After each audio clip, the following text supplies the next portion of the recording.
اسمع أقوى وأكبر وأفخم دورة بكالوريا 2026 في اللغات في حديقة الحامة بجزائر العاصمة. جيب طابوري تاعك، جيبي طابوري تاعك وروحي. ما عندكش طابوري مدام جيبي مخدة، جيبي الحاف، جيبي أي حاجة. ما عندكش مكفاكش البلاص، اطلعي في الكرياج تاع البورتاي وقعدي تفرجي علينا. مرحبا بكم للحج، نخلي لكم النيميرو تاعي في أفخم دورة قلت لكم البكالوريا. غمض عينيك، صباح الحال. أسبوع يفصلنا عن الامتحانات النهائية الرسمية لشهادة البكالوريا. نتمنى النجاح لجميع أبنائي وبناتي اللي كانوا مواظبين معايا واللي كانوا يتبعوا معايا في السنة الدراسية. ان شاء الله ربي يوفقكم اللي خلصوني. طبعا اللي ما خلصونيش ماذا بكم توجهوا للمنزل تاعي لانني حابه نصيب.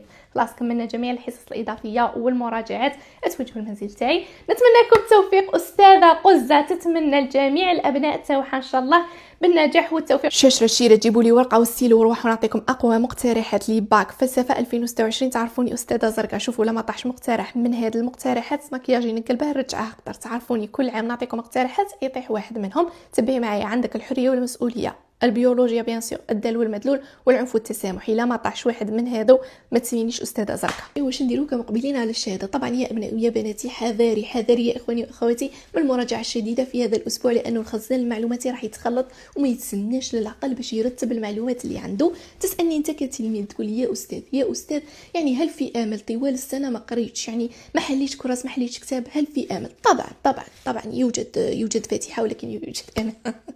يعني روح قاجي ولا طار الحمام يا اخي، ما تسالونيش هذه الاسئله الغبيه. بالتوفيق لجميع تلاميذي النجباء.